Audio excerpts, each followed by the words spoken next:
안녕하세요. 지난 영상에서 전달드린 AI 에이전트 설계 방법 5가지 중 저는 옵션 2를 선택했습니다. 즉 다수 로컬 PC와 리모트 MCP 서버 방식을 선택했습니다. 왼쪽 그림처럼 여러 PC의 클로우드 데스크탑이 하나의 원격 MCP 서버와 연결되는 구조입니다. 오른쪽을 보시면 지난주에는 스텝 1, 제 로컬 PC에서 MCP 서버를 직접 실행하는 단계까지 완료했었죠.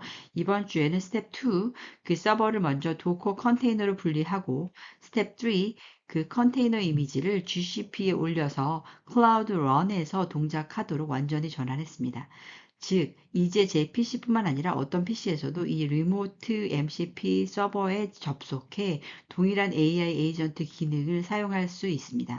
잠시 후 이 클라우드 기반 MCP가 실제로 어떻게 작동하는지 직접 시연해 드리겠습니다.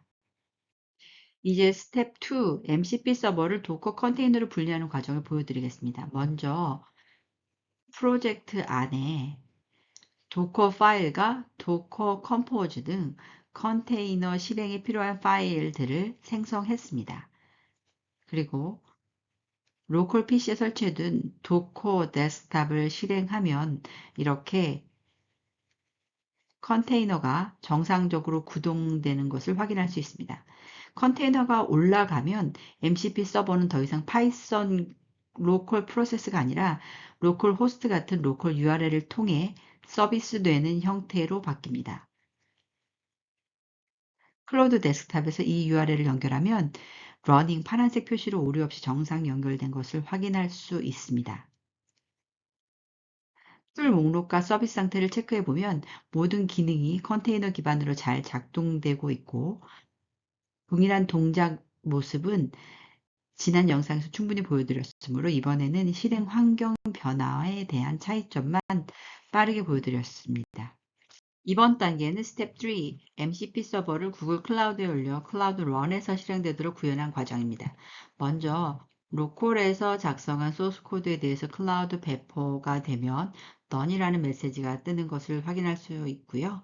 그리고 구글 콘솔로 이동을 해보면 클라우드 빌드가 정상적으로 완료된 로그와 클라우드 런에서 배포된 서비스의 로그, 트래픽 상태 모두 정상적으로 표시되고 이제 클라우드 데스크탑에 클라우드 런 URL을 연결하면 러닝 상태의 오류 없이 동작하는 것을 확인할 수 있습니다. 툴 목록과 서비스 상태를 확인해 보면 도커 컨테이너 기반의 MCP 서버가 구글 클라우드 런에서도 완벽하게 연동되어 이제 어떤 PC에서도 같은 AI 에이전트 기능을 쓸 수 있는 환경이 완성되었습니다.